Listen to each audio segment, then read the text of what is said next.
जीवन एक मेला है जिसमें सुख दुख के झमेले लगे रहते हैं। हर व्यक्ति के जीवन में एक ऐसा कठिन समय भी आता जब व्यक्ति निराश हो जाता है। ऐसे समय पर यदि धैर्य से काम लिया जाए और खुद को प्रेरित करके रखा जाए तो सफलता भी आपकी दहलीज पर दस्तक देती है। भगवान श्री कृष्ण ने श्रीमद् भागवत गीता जी के निर्मल ज्ञान प्रकाश से पार्थ की परेशानियों का तमस मिटाया था। जिस प्रकार धूल एक दर्पण को ढक लेती है, उसी प्रकार क्रोध बुद्धि को अस्पष्ट कर देती है। बिना विचार किए अज्ञानी लोग अपने लाभ के लिए काम करते हैं। बुद्धिमान लोग पृथ्वी के कल्याण के लिए काम करते हैं। शांति से सभी दुखों का नाश हो जाता है। ऐसे शांत चित्त व्यक्ति की बुद्धि पूर्णतः स्थिर हो जाती है, जिसमें किसी प्रकार की आसक्ति नहीं है। वह निश्चित ही दूसरों से प्रेम कर सकता है, क्योंकि उसका प्रेम शुद्ध और दिव्य है। यह सच है कि मैं एक ही समय में हर प्राणी में मौजूद हूं। मन के भ्रमित होने पर तर्क नष्ट हो जाता है। जब तर्क नष्ट हो जाता है तो मनुष्य नीचे गिर जाता है। मेरी शरण में बैठे योगी को चाहिए कि मन को एकाग्र कर समस्त विचारों और क्रियाओं को नियंत्रित कर मन को शुद्ध करने का प्रयास करें। न यजमान और न ही महर्षि मेरी उत्पत्ति का कारण जानते हैं। उनका निर्माण भी मुझसे ही संभव है। निस्वार्थ प्रेम से मेरी सेवा करने से पुरुष या स्त्री गुणों से परे हो जाते हैं। ऐसा व्यक्ति ब्रह्म को जानने के योग्य है। जो निरंतर योगाभ्यास करता है, जिसका मन किसी और चीज के बारे में नहीं सोचता, निरंतर मेरा ध्यान करता है, वह परम दिव्य पुरुष को प्राप्त करता है। मैं हमेशा तुम्हारी सहायता के लिए खड़ा रहता हूं, लेकिन जब तक तुम मुझको पुकारोगे नहीं, मैं तुम्हारी सहायता नहीं करूंगा। तुम केवल मुझे जान लो, तुम्हें कई जन्मों का सच्चा ज्ञान प्राप्त हो जाएगा। जो मनुष्य इस दुनिया में क्रोध और इच्छाओं का सामना करने के लिए सक्षम रहता है, वह अपना शरीर त्यागने से पहले योगी है। वही सच्चा सुखी इंसान है।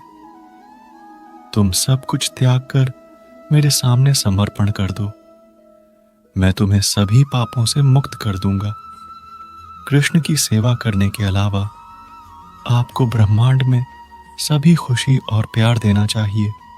अपनी मां की सेवा कीजिए। मां परमेश्वर के प्रेम की प्रतिमूर्ति है। बिना किसी वजह कृष्ण के बारे में सोचो, आपका हृदय स्वाभाविक रूप से शांत हो जाएगा। आप केवल कृष्ण पर भरोसा कर लो। अंत में कृष्ण निश्चित रूप से सब कुछ हल कर देंगे, इस तरह जैसे आपने कल्पना भी नहीं की होगी। मैं तुम्हारे 100 अपशब्द सुनने के लिए तैयार हूं, लेकिन अगर तुमने मेरे मासूम भक्तों के साथ खिलवाड़ किया तो तुमको कभी माफ नहीं करूंगा।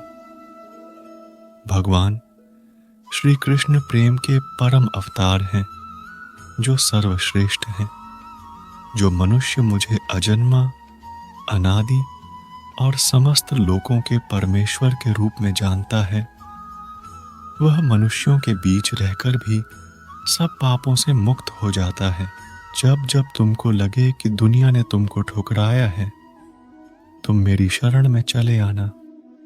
मैं हमेशा भक्तों के इंतजार में रहता हूं। जब तक कोई कृष्ण की भक्ति में नहीं लगता है, उसको असली खुशी प्राप्त नहीं हो सकती है। एक बार में कृष्ण के सामने आत्मसमर्पण संभव नहीं है। आपको हमेशा थोड़ी और अधिक सेवा करनी होगी। इस तरह से आप धीरे धीरे उनके चरण कमलों में समर्पित हो जाएंगे। शांत मन से मौन होकर कुछ क्षणों के लिए आपको कृष्ण की आंखों में देखना होगा। जब एक बार कृष्ण की आंखें आपको अंदर खींचने लेगी तो आप बाहर नहीं आ सकते हैं। कृष्ण ज्ञान है, केवल वही ज्ञान की वस्तु है और वही ज्ञान का लक्ष्य है। प्रयास कभी बेकार नहीं जाता है, न कभी असफलता होती है। एक छोटा कदम भी इंसान को आध्यात्मिकता के मार्ग पर आगे बढ़ाता है। मनुष्य स्वयं अपना मित्र है और शत्रु भी स्वयं ही है। डर वास्तविक नहीं है, क्योंकि डर की कोई वजह नहीं होती है। जिसको तुमने वजह मान लिया वह निरर्थक है। थोड़ा थोड़ा करके, धैर्य और बार बार प्रयास से आप अपने मन को नियंत्रित कर सकते हैं। जो सदा संदेह करता है उसका इस संसार में होना सार्थक नहीं है। जिस प्रकार आग एक लकड़ी को जलाकर राख कर देती है, उसी प्रकार आत्मज्ञान आपके अंदर चलने वाले सभी द्वैत कार्यों को भस्म कर आपको आंतरिक शांति प्रदान करता है। इंद्रियां शरीर से ऊंची हैं, मन इंद्रियों से ऊंचा है, बुद्धि मन से भी ऊपर है और बुद्धि के ऊपर आत्मा है जो कि सर्वोच्च है।